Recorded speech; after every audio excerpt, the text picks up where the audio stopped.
अपने अमंगल हारी द्रव्य सुधा रतिया रे बिहारी।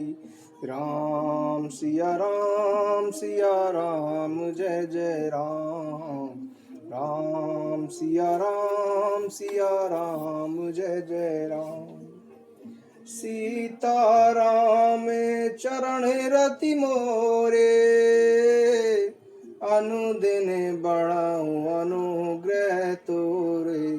राम सिया राम जय जय राम। राम सिया राम जय जय राम। जेहि विधि नाथे होहि हित मोरा करहु शुभेगी दासी में तोरा। राम सिया राम जय जय राम। राम सिया राम जय जय राम। विश्वनाथी मम नाथी पुरारी त्रिभुवन महिमा विदित तुम्हारी। चर अरु अचर नागे नरेश देवा शकल करहि पद पंकज सेवा। पार्वती जी ने शिव जी से कहा कि हे नाथ, हे त्रिपुरासुर का वध करने वाले, आपकी महिमा तीनों लोकों में विख्यात है। चर अचर नाग मनुष्य और देवता सभी आपके चरण कमलों की सेवा करते हैं। हे प्रभु, आप समर्थ सर्वज्ञ और कल्याण स्वरूप हैं, सब कलाओं और गुणों के निधान हैं तथा योग ज्ञान तथा वैराग्य के भंडार हैं। आपका नाम भी शरणागतों के लिए कल्प वृक्ष है। हे प्रभु, यदि आप मुझ पर प्रसन्न हैं और सचमुच मुझे अपनी दासी समझते हैं तो श्री रघुनाथ जी की कथा सुनाकर मेरा अज्ञान दूर कीजिए। जिसका घर कल्प वृक्ष के नीचे हो वह भला दरिद्रता से उत्पन्न दुख क्यों सहेगा। हे स्वामी, मेरी बुद्धि के भ्रम को दूर कीजिए। हे प्रभु, जो परमार्थ तत्व के ज्ञाता और वक्ता मुनि हैं वे श्री रामचंद्र जी को अनादि ब्रह्म कहते हैं तथा शेष सरस्वती वेद और पुराण सभी श्री रघुनाथ जी का गुण गाते हैं। आप दिन रात आदर पूर्वक राम नाम जपा करते हैं। ये राम कौन है? क्या ये वही राम है जो अयोध्या के राजा के पुत्र हैं या अजन्मा निर्गुण और अगोचर कोई दूसरे हैं? यदि वे राजपुत्र हैं तो ब्रह्म कैसे हैं, और यदि वे ब्रह्म हैं तो स्त्री के विरह में उनकी बुद्धि भ्रमित कैसे हो गई? उनके ऐसे चरित्र देखकर और उनकी महिमा सुनकर मेरी बुद्धि अत्यंत चकरा गई है। यदि इच्छा रहित व्यापक शर्मर्थ ब्रह्म कोई और है तो हे नाथ, मुझे समझाकर कहिए। मुझे नादान समझकर मन में क्रोध ना करें तथा जिस प्रकार मेरा अज्ञान दूर हो वही करें। मैंने पिछले जन्म में वन में श्री रामचंद्र जी की प्रभुता देखी थी, परंतु अत्यंत भयभीत होने के कारण मैंने यह बात आपको सुनाई नहीं। तो फिर भी मेरे मन को ज्ञान नहीं हुआ, उसका फल भी मैंने पाया। मेरे मन में आप भी कुछ संदेह है, आप कृपा कीजिए। मैं हाथ जोड़कर आपसे विनती करती हूँ कि हे प्रभु, आपने उस समय भी मुझे अनेक प्रकार से समझाया था, फिर भी मेरा संदेह नहीं गया। हे नाथ, यह सोचकर मुझ पर क्रोध न करें। मुझे अब पहले जैसा मोह नहीं है और मेरे मन में राम कथा सुनने की रुचि है। हे देवताओं के नाथ, आप मुझे श्री रामचंद्र जी के गुणों की पवित्र कथा सुनाइए। मैं पृथ्वी पर सिर टिकाकर आपके चरणों की वंदना करती हूँ और हाथ जोड़कर विनती करती हूँ कि आप श्री रघुनाथ जी के निर्मल यश का वर्णन कीजिए। यद्यपि स्त्री होने के कारण मैं उसे सुनने की अधिकारिणी नहीं हूँ, तथापि मैं मन वचन और कर्म से आपकी दासी हूँ। संत लोग तो यही कहीं भी आर्त अधिकारी से गुण तत्व भी नहीं छुपाते। हे देवताओं के स्वामी, मैं अत्यंत दीनता से पूछती हूँ, आप मुझ पर दया करके मुझे श्री रघुनाथ जी की कथा सुनाइए। पहले तो वह कारण बतलाइए जिससे निर्गुण ब्रह्म सगुण रूप धारण करता है। फिर श्री रामचंद्र जी के जन्म की कथा सुनाइए तथा उनका उदार बाल चरित्र सुनाइए। फिर जिस प्रकार उन्होंने श्री जानकी जी से विवाह किया वह कथा कहिए, और फिर यह बतलाइए कि उन्होंने किस दोष के कारण राज्य छोड़ा। फिर उन्होंने वन में रहकर जो अपार चरित्र किए तथा रावण को मारा वह भी सुनाइए। हे शंकर, फिर आप उन सारी लीलाओं को भी बताइए जो उन्होंने राजा होने के बाद की थी। फिर आप वह अद्भुत चरित्र कहिए जो श्री रामचंद्र जी ने किया और किस कारण वे रघुकुल शिरोमणि प्रजा सहित अपने धाम को गए। हे प्रभु, फिर आप उस तत्व को समझाइए जिसकी अनुभूति में ज्ञानी मुनिगण सदा मग्न रहते हैं, और फिर भक्ति ज्ञान विज्ञान और वैराग्य का भी विभाग सहित वर्णन कीजिए। इसके सिवा श्री रामचंद्र जी के और भी जो अनेक रहस्य हैं वह भी बताइए। हे नाथ, आपका ज्ञान अत्यंत निर्मल है। हे प्रभु, जो बात मैंने न भी पूछी हो उसे भी आप मत छिपाइए। वेदों ने आपको तीनों लोगों का गुरु कहा है, दूसरे जीव इस रहस्य को नहीं जानते।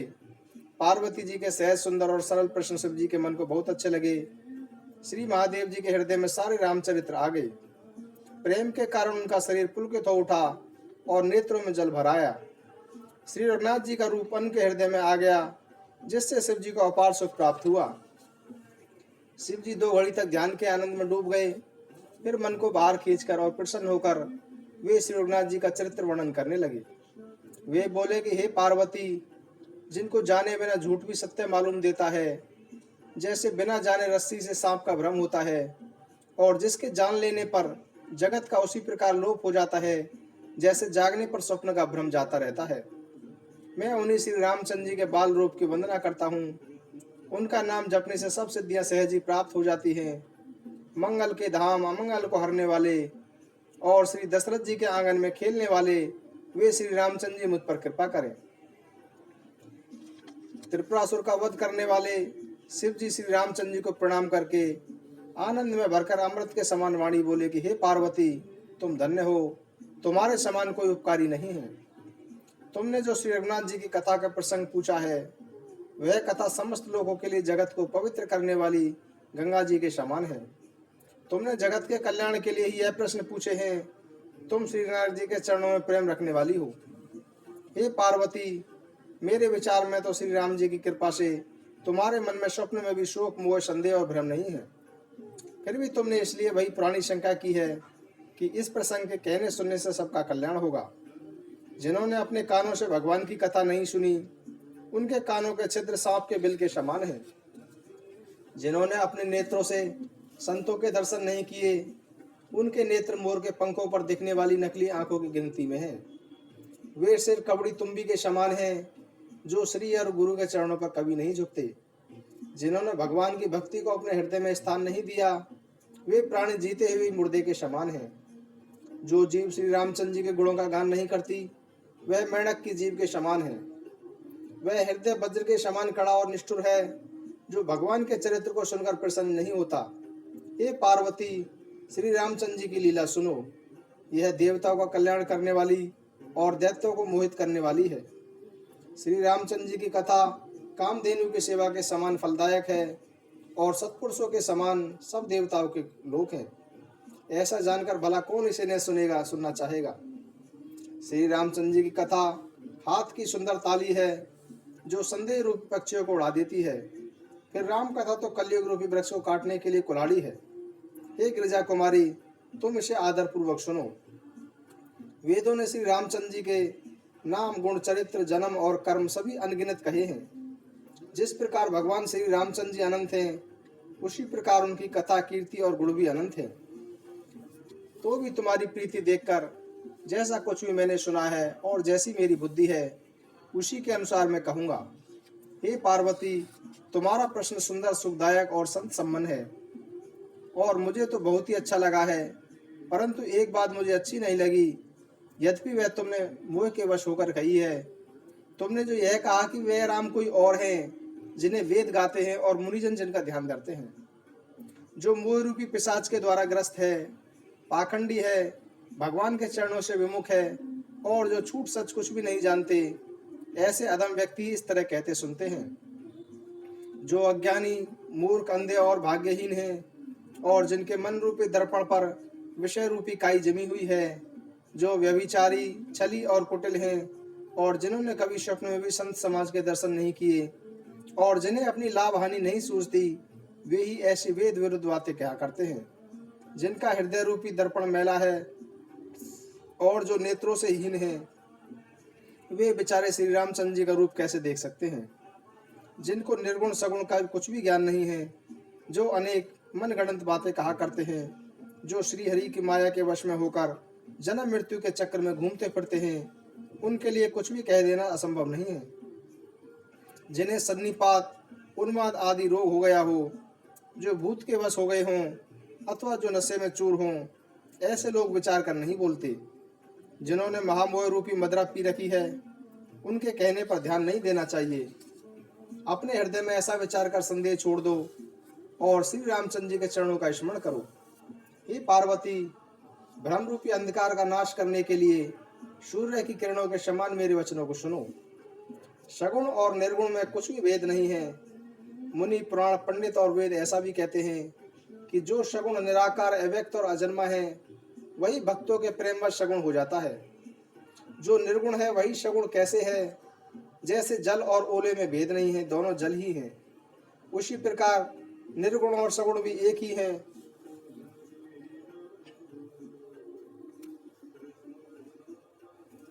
उसी प्रकार निर्गुण और सगुण एक ही हैं। जिसका नाम भ्रम रूपी अंधकार के मिटाने के लिए सूर्य है, उसके लिए मोह का प्रसंग कैसे कहा जा सकता है? श्री रामचंद्र जी सच्चिदानंद स्वरूप हैं। वहाँ मोह रूपी रात्रि का लेस मात्र भी नहीं है। वे स्वभाव से ही प्रकाश रूप भगवान हैं। वहाँ तो विज्ञान रूपी प्रातकाल भी नहीं होता। भगवान तो नित्य ज्ञान स्वरूप हैं। हर्ष, शोक, ज्ञान, विज्ञान, अज्ञान, अहंता और अभिमान ये सब जीव के धर्म हैं। श्री रामचंद्र जी तो व्यापक ब्रह्म, परमानंद स्वरूप, पर्वत तत्प्रभु, पुराण स्वरूप हैं। इस बात को सारा जगत जानता है। जो पुरुष प्रसिद्ध हैं, प्रकाश के भंडार हैं, सब रूपों में प्रकट हैं, जीव, माया और जगत सबके स्वामी हैं, वे ही रघुकुलमणि श्री रामचंद्र जी मेरे स्वामी हैं। ऐसा कहकर शिव जी ने उनके प्रति अपना मस्तक झुकाया। अज्ञानी मनुष्य अपने भ्रम को तो समझते नहीं हैं। मूर्खों की भांति श्री रामचंद्र जी पर आरोप लगाते हैं। यह ठीक वैसा ही है जैसे आकाश में बादलों का पर्दा देखकर अज्ञानी लोग कहते हैं कि बादलों ने सूर्य को ढक लिया। जो मनुष्य आंख में उंगली लगाकर देखता है, उसके लिए तो चंद्रमा दो प्रकट हैं। हे पार्वती, श्री रामचंद्र जी के विषय में इस प्रकार की कल्पना करना वैसा ही है जैसे आकाश में अंधकार, धुएं और धूल का दिखना। विषय, इंद्रियां, इंद्रियों के देवता और जीवात्मा ये सब एक दूसरे की सहायता से चेतन होते हैं।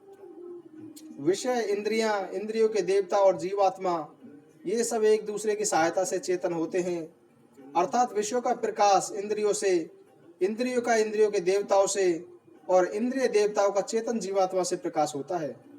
इन सब का जो प्रकाशक है, अर्थात जिससे इन सब का प्रकाश होता है, वही अनादि ब्रह्म श्री रामचंद्र जी हैं। यह सारा जगत प्रकाशय है तथा मायापति, ज्ञान और गुणों के धाम श्री रामचंद्र जी इसके प्रकाशक हैं। उन्हीं की सत्ता से मोह की सहायता पाकर जड़ माया भी असत्य जैसी प्रतीत होती है। उन्हीं की सत्ता से मोह की सहायता पाकर जड़ माया भी सत्य जैसी प्रतीत होती है। सीप में चांदी की और सूर्य की किरणों में पानी की प्रतीति होती है। यद्यपि यह प्रतीति तीनों कालों में झूठ है, तथापि इस ब्रह्म को कोई टाल नहीं सकता। इस प्रकार यह संसार भगवान के आश्रित है। यद्यपि यह असत्य है, तथापि दुख तो देता ही है। इसी प्रकार यह संसार भगवान के आश्रित है। यद्यपि यह असत्य है, तथापि दुख तो देता ही है। उसी प्रकार जिस प्रकार स्वप्न में कोई सिर काट ले तो बिना जागे वह दुख दूर नहीं होता। हे पार्वती, जिनकी कृपा से यह भ्रम मिट जाता है, वही कृपालु श्री रघुनाथ जी हैं। जिनका आदि और अंत किसी ने नहीं पाया, वेदों ने अपनी बुद्धिमान से अनुमान करके इसका ज्ञान किया है कि वह ब्रह्मा बिना पैरों के ही चलता है, बिना कान के ही सुनता है, बिना हाथ के ही नाना प्रकार के काम करता है, बिना जीवा के ही छह रसों का आनंद लेता है और बिना वाणी के ही योग्य वक्ता है। वह बिना त्वचा के ही स्पर्श करता है, बिना आंखों के ही देखता है और बिना नाक के ही सब गंधों को ग्रहण करता है। उस ब्रह्मा की करनी ऐसी अलौकिक है कि उसकी महिमा कही नहीं जा सकती। जिसका वर्णन वेद और पंडित इस प्रकार करते हैं और जिसका ध्यान मुनिजन धरते हैं, वही दशरथ नंदन, भक्तों के हितकारी और अयोध्या के स्वामी भगवान श्री रामचंद्र जी हैं। हे पार्वती, जिनके नाम के बल से काशी में मरते हुए प्राणी को मैं मुक्ति कर देता हूँ, वही मेरे प्रभु श्री रामचंद्र जी जड़ चेतन के स्वामी और सबके हृदय के भीतर की जानने वाले हैं। बिना इच्छा के भी जिनका नाम लेने से मनुष्य के अनेक जन्मों में किए हुए पाप नष्ट हो जाते हैं। फिर जो मनुष्य आदर पूर्वक उनका स्मरण करते हैं वे तो संसार रूपी समुद्र को बिना किसी परिश्रम के ही पार कर जाते हैं।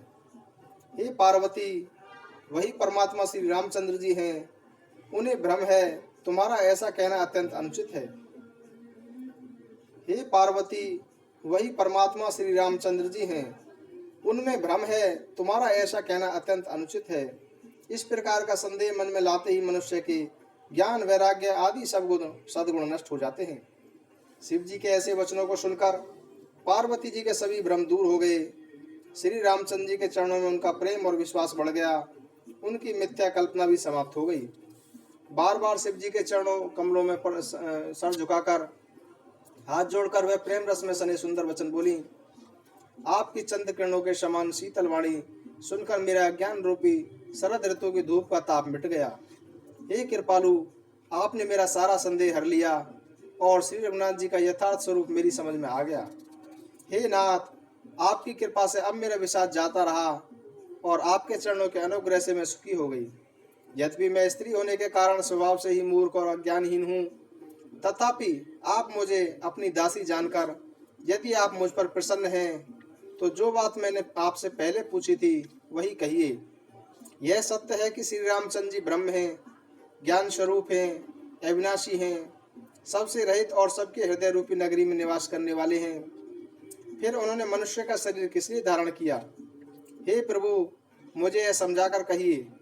पार्वती जी ने अत्यंत नम्र वचन सुनकर और श्री रामचंद्र जी की कथा में उनका विशुद्ध प्रेम देखकर कामदेव के शत्रु सुजान कृपा निधान शिव जी मन में बहुत ही हर्षित हुए और अनेक प्रकार से पार्वती की बड़ाई करके बोले। हे पार्वती, निर्मल रामचरितमानस की वह मंगलमयी कथा सुनो जिसे काकभूषणी ने विस्तार पूर्वक कहा और पक्षियों के राजा गरुण जी ने सुना था। वह श्रेष्ठ संवाद में आगे कहूंगा। अभी तुम श्री रामचंद्र जी के अवतार का परम सुंदर और पापनाशक चरित्र सुनो। श्री हरि के गुण, नाम, कथा और रूप सभी अपार, अनगिनत और असीम हैं।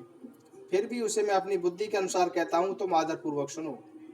हे पार्वती, सुनो, वेद शास्त्रों ने श्री हरि के सुंदर, विस्तृत और निर्मल चरित्रों का गान किया है। हरि का विस्तार जिसलिए है वह कारण बस यही है, ऐसा नहीं कहा जा सकता। उसके अनेक कारण हो सकते हैं तथा ऐसे भी हो सकते हैं जिन्हें कोई जान ही नहीं सका। हे बुद्धिमती, सुनो, हमारी राय तो यह है कि बुद्धि, मन और वाणी से श्री रामचंद्र जी के विषय में उहापोह नहीं किया जा सकता। तथापि संत, मुनि, वेद और पुराण अपनी अपनी बुद्धि के अनुसार जैसा कहते हैं और जैसा मेरी समझ में आता है, हे समुखी, वही मैं तुम्हें सुनाता हूँ। जब जब धर्म की हानि होती है और नीचे बमानी राक्षस बढ़ जाते हैं और ऐसा अन्याय करते हैं कि जिसका वर्णन नहीं किया सकता, ब्राह्मण, गौ और देवता और पृथ्वी कष्ट पाते हैं, तब तब वे प्रभु भांति भांति के शरीर धारण कर सज्जनों की पीड़ा को हर लेते हैं। करही अनीति जाय नहीं बरनी, सीधहि बेप्र देनु सुरधरनी। तब तब प्रभु धर विविध शरीरा, रही कृपा निधि सज्जन पीरा। जब जब होए धर्म की हानि, बाढ़ही असुर अधम अभिमानी। तब तब प्रभु धरि विविध शरीरा, हरहि कृपा निधि सज्जन पीरा। सोई जस गाय भगत भव तरहि, कृपा सिंधु जनहित तनु धरहि।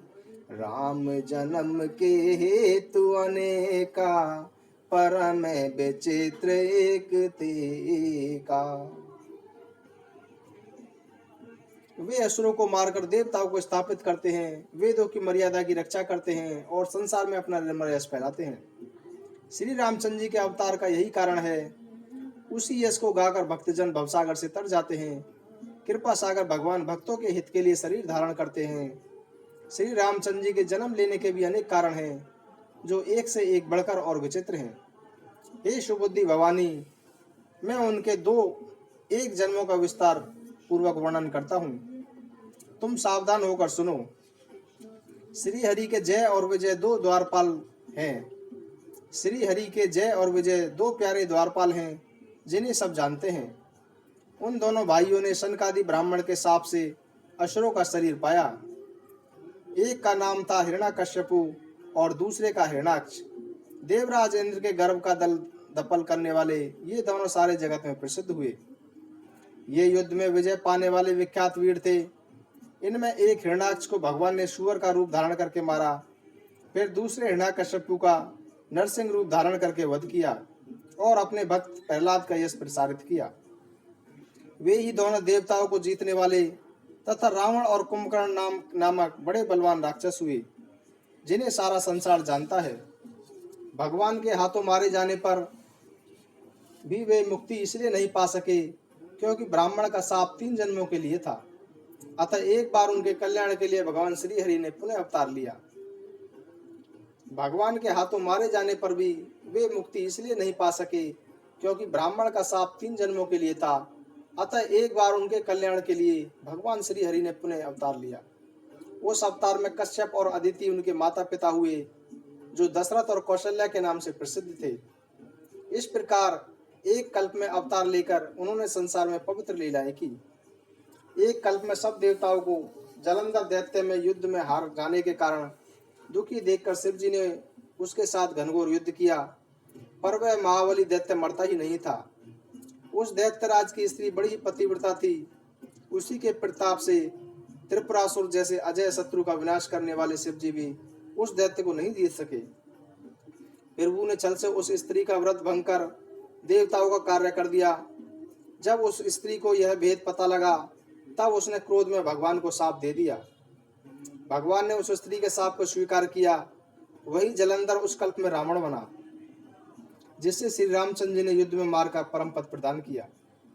श्री रामचंद्र जी ने मनुष्य देह क्यों धारण की, उसका कारण यह था कि हे मुनि सुनो, प्रभु के प्रत्येक अवतार की कथा का कवियों ने अनेक प्रकार से वर्णन किया है। एक बार नारद जी ने भगवान को शाप दिया, अतः एक कल्प में उन्हें अवतार लेना पड़ा। नारद जी द्वारा श्री हरि को शाप देने की बात सुनकर पार्वती जी बड़ी हैरान हुई और बोली कि नारद जी तो भगवान विष्णु भक्त हैं और परम ज्ञानी हैं। मुनि ने भगवान को शाप क्यों दिया? भगवान ने उनका क्या अपराध किया था? हे शंकर जी, यह कथा मुझे सुनाइए। नारद मुनि ने मन में मोह होना बड़ा आश्चर्य की बात है। तब महादेव जी हंस पड़े और बोले कि हे पार्वती, न तो कोई ज्ञानी है और न ही कोई मूर्ख है। श्री राम जी जब जिस पर जैसा करते हैं तब वह वैसा ही हो जाता है। याज्ञवल्क्य जी कहते हैं कि हे भारद्वाज, मैं श्री रामचंद्र जी के गुणों की कथा कहता हूँ, तुम आदर पूर्वक सुनो। तुलसीदास जी कहते हैं कि मान अभिमान को छोड़कर आवागमन का नाश करने वाले रघुनाथ जी का स्मरण करो। हिमालय पर्वत में एक बड़ी विचित्र गुफा थी, जिसके समीप ही गंगा जी बहती थी। वह सुंदर आश्रम नारद जी के मन को बहुत ही रमणीक प्रतीत हुआ। पर्वत, नदी और वन के सुंदर विभागों को देखकर नारद जी भगवान के चरणों में प्रीति हो गई।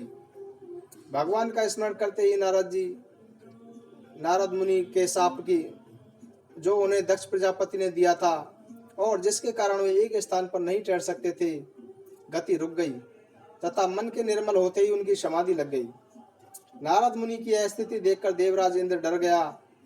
उसने कामदेव को बुलाकर उसका आदर सत्कार किया और कहा कि मेरे हित के लिए तुम अपने सहायकों सहित नारद की समाधि भंग करने जाओ। यह सुनकर कामदेव मन में प्रसन्न होकर चला। इंद्र के मन में यह डर पैदा हो गया कि देवर्षि नारद मेरी अमरावती का राज्य चाहते हैं। कामी और लोभी कुटिल कोई की भांति सबसे डरते हैं। जैसे कोई मूर्ख कुत्ता सिंह को देखकर सूखी हड्डी लेकर भागे और यह समझे कि कहीं सिंह उस हड्डी को छीन न ले, वैसे ही इंद्र को नारद जी मेरा राज्य छीन लेंगे। यह सोचते हुए लज्जा नहीं आई। कामदेव उस आश्रम में गया और उसने अपनी माया से वहां वसंत ऋतु को उत्पन्न किया। वृक्षों पर नाना प्रकार के रंग बिरंगे फूल खिल गए, कोयले कोंकने लगी, भोरे गुंजार करने लगे। कामाग्नि को भड़काने वाली शीतल मंद और सुगंधित हवा चलने लगी। रंभा आदि नवयुवती देवांगनाएं जो काम कला में हर प्रकार की निपुण थी, अनेक प्रकार की तानों के साथ गाने लगी और नाना प्रकार के खेल खेलने लगी।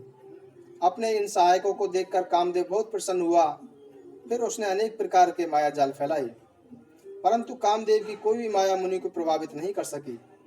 तब कामदेव अपने नाश के भय से डर गया। भगवान जिसके रक्षक हों, भला उसकी सीमा कोई दबा सकता है।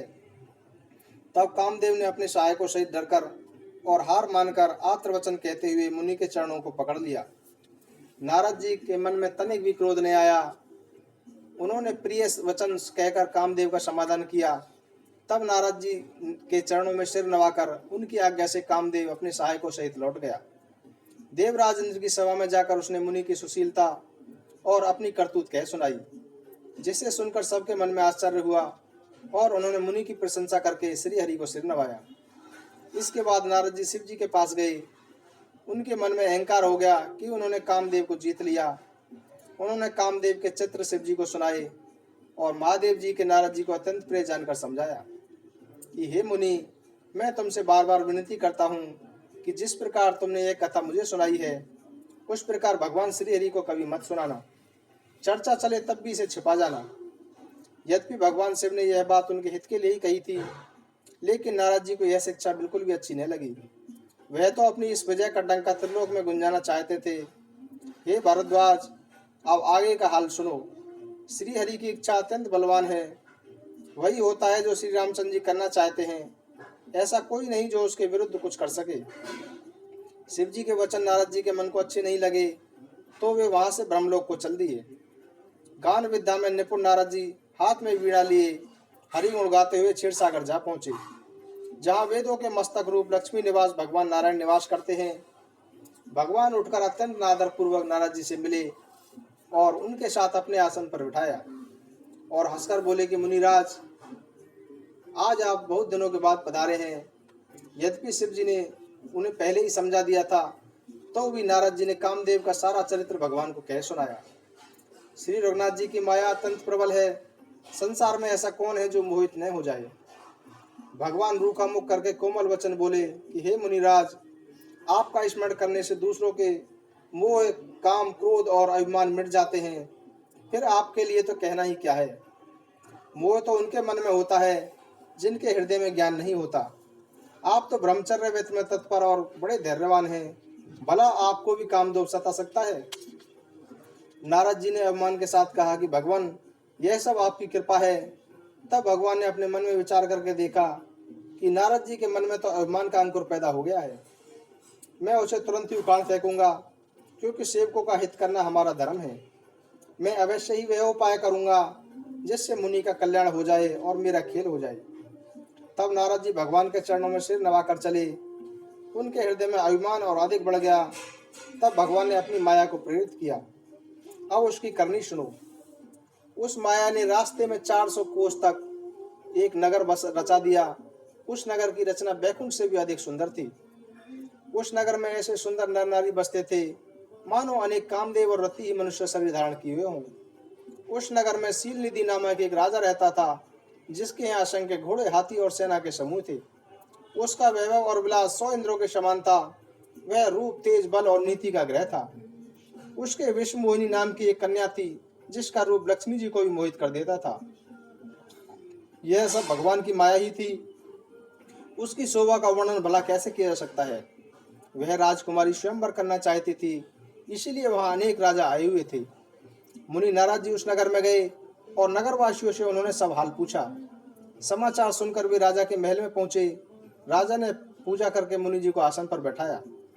फिर राजा ने राजकुमारी को लाकर नारद जी को दिखलाया और पूछा कि हे नाथ, आप अपने हृदय में विचार कर इसके सब गुण दोष कहिए। उसके रूप को देखकर मुनि जी वैराग्य भूल गए और उसकी ओर देखते ही रह गए। उसके लक्षणों को देखकर मुनि अपने आप को भी भूल गए और हृदय में बड़े ही हर्षित हुए, परंतु प्रकट में कुछ नहीं कहा। लक्षणों को सोचकर वे मन में कहने लगे कि जो इसे भाएगा वह अमर हो जाएगा और रणभूमि में कोई उसे जीत न सकेगा। यह कन्या जिसके साथ विवाह करेगी, सब अचर जीव उसकी सेवा करेंगे। सब लक्षणों को विचार कर मुनि ने अपने मन में रख लिया और राजा से कुछ और कह दिया। राजा से लड़की के सुलक्षण कहकर नारद जी चल दिए, पर उनके मन में यह चिंता थी कि मैं सोच विचार कर अब वही उपाय करूं जिससे यह कन्या मेरा वरण कर ले। इस समय जब तब से कुछ भी नहीं हो सकता। हे विधाता, मुझे यह कन्या किस प्रकार मिलेगी। इस समय तो बड़ी शोभा और सुंदर रूप चाहिए, जिसे देखकर राजकुमारी मुझ पर रीझ जाए और तब मेरे गले में जयमाला डाल दे। भगवान से सुंदरता मांगूं, पर उनके पास जाने से तो बहुत देर हो जाएगी। श्री हरि के समान मेरा हितैषी कोई भी नहीं है, इसलिए इस सभी सहायता कर सकते हैं। उस समय नारद जी ने भगवान की अनेक प्रकार से विनती की, तब भगवान वहीं प्रकट हो गए। उन्हें देखकर नारद जी के नेत्र शीतल हो गए और मन ही मन बड़े हर्षित हुए कि अब तो काम बन ही जाएगा। नारद जी ने अत्यंत दीन होकर सारी कथा कह सुनाई और प्रार्थना की कि कृपा करके मेरे सहायक बन जाएं। हे प्रभु, आप अपना रूप मुझे दे दें, अन्य किसी प्रकार से मैं उस राजकन्या को नहीं पा सकता। हे प्रभु, जल्दी ही कुछ ऐसा कीजिए जिससे मेरा भला हो। मैं आपका दास हूँ। अपनी माया को देखकर दीन दयालु भगवान मन ही मन हंसकर बोले कि हे नारद जी, सुनो, आपका जिस प्रकार परम हित होगा हम वही करेंगे, दूसरा कुछ नहीं। हमारा वचन असत्य नहीं होता। हे मुनि सुनिए, रोग से व्याकुल रोगी कुपथ्य मांगे तो वैद्य उसे नहीं देता। इसी प्रकार मैंने भी तुम्हारा हित करने की ठान ली है। यह कहकर भगवान अंतर्ध्यान हो गए। भगवान की माया के वशीभूत हुए मुनि ऐसे मूड हो गए कि भगवान की स्पष्ट वाणी को भी वह समझ न सके। नारद जी तुरंत वहां गए जहाँ स्वयंवर की भूमि बनाई गई थी। राजा लोग खूब सज धज कर समाज सहित अपने अपने आसन पर बैठे थे। मन ही पर मन प्रसन्न हो रहे थे कि मेरा रूप बड़ा सुंदर है। अब तो मुझे राजा लोग खूब सज धज कर समाज सहित अपने अपने आसन पर बैठे थे। मुनि नारद मन ही मन प्रसन्न हो रहे थे कि मेरा रूप बड़ा सुंदर है। अब तो मुझे छोड़कर कन्या भूलकर भी किसी दूसरे का वर्णन नहीं करेगी।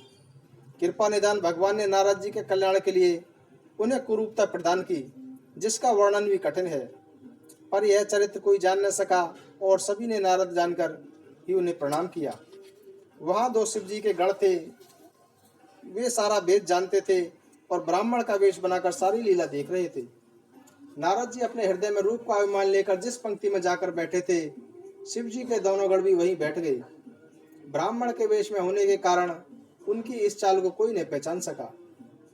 वे नारद जी को व्यंग पूर्वक वचन कहते थे, भगवान ने इनको अच्छी सुंदरता दी है, इनकी शोभा देखकर राजकुमारी रीझ जाएगी और हरि जानकर इन्हीं का वर्ण करेगी।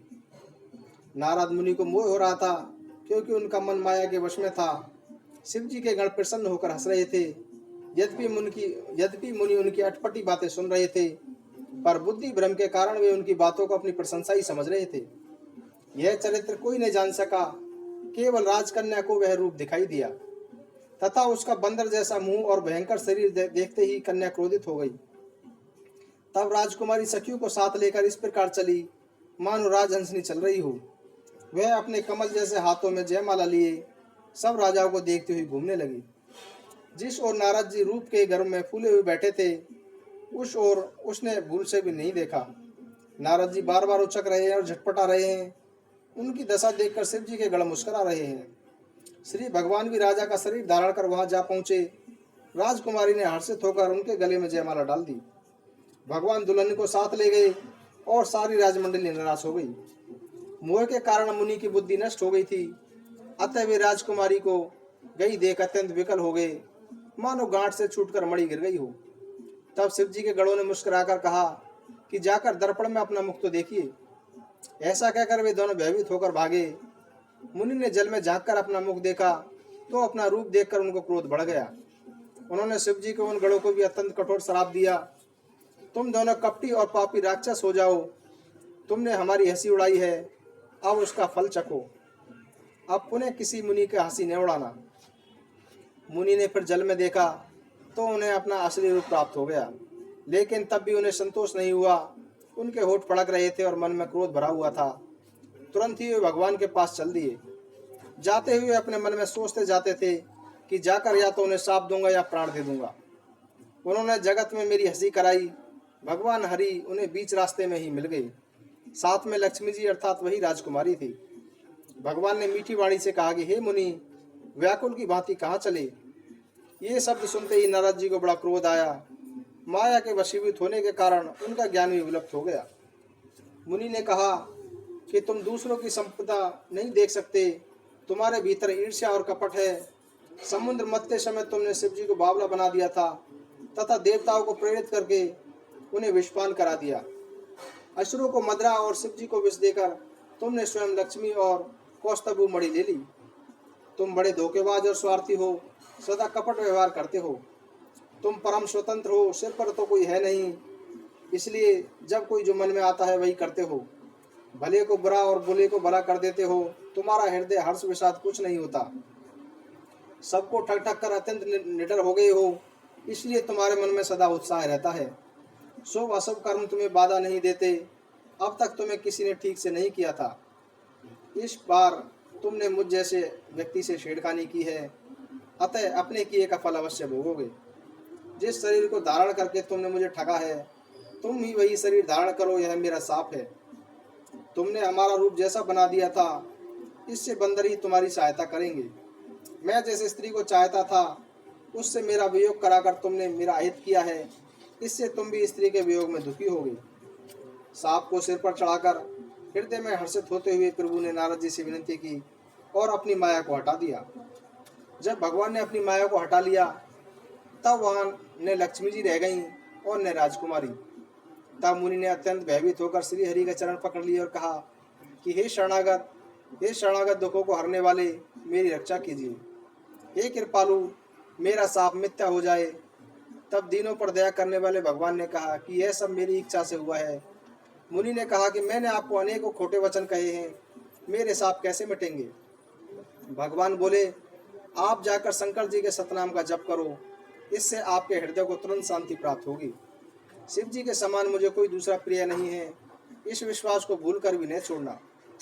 हे मुनि, शिव जी की जिस पर कृपा नहीं करते, मेरी भक्ति भी नहीं प्राप्त हो सकती। हृदय में ऐसा निश्चय करके जाकर पृथ्वी पर विचरो, मेरी माया अब तुम्हारे निकट नहीं आएगी।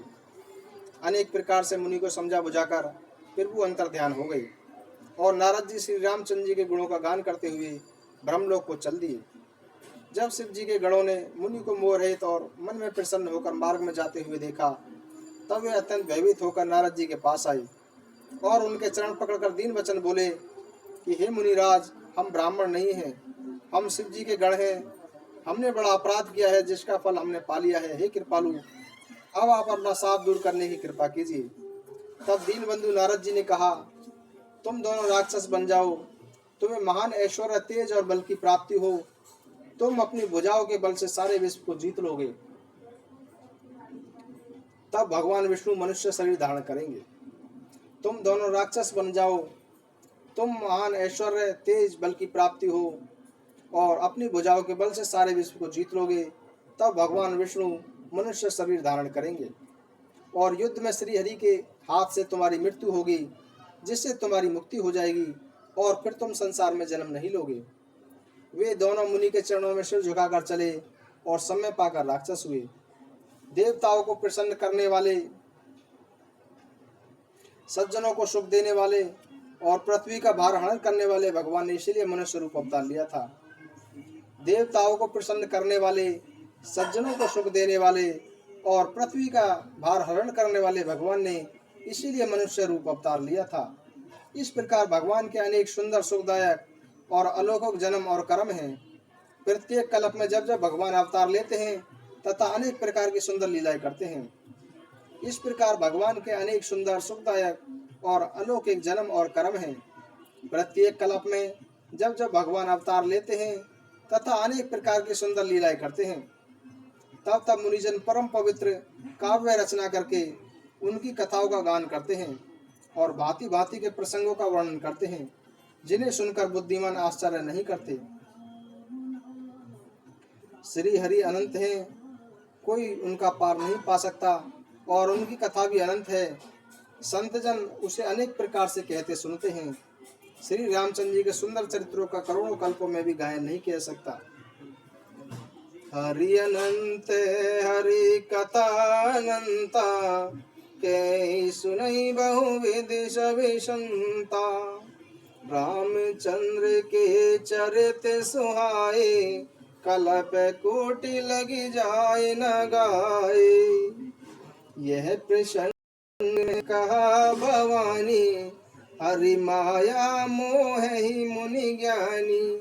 प्रभु कौतिकी प्रणत हितकारी, सेवत सुलभ सकल दुखकारी। शिव जी बोले कि हे पार्वती, मैंने यह प्रसंग इसलिए कहा है कि नारद जी जैसे परम ज्ञानी भी प्रभु की माया से मोहित हो जाते हैं। प्रभु तो लीलाधर हैं और शरणागत का हित करने वाले हैं। वे सेवकों के दुखों को हरने वाले हैं। देवता, मनुष्य और मुनियों में ऐसा कोई नहीं है जिसे भगवान की बलवती माया मोहित नहीं करती। मन में ऐसा विचार कर उन श्री भगवान का भजन करना चाहिए। हे पार्वती, अब भगवान के अवतार का दूसरा कारण भी सुनो। मंगल भवने अमंगल हारे, द्रव्यु दशरथ अजरे बिहारी। राम सिया राम जय जय जय राम, राम सिया राम जय जय राम। सीताराम चरण रति मोरे, अनुदिन बढ़हु अनुग्रह तोरे। जेहि विधि नाथ होए ते मोरा, करहु सुबेगी दास में तोरा। जब जब होए धर्म की हानि, बाढ़हि असुर अधम अभिमानी। तब तब हरि प्रभु विविध शरीरा, हरहि कृपा निधि सज्जन पीरा।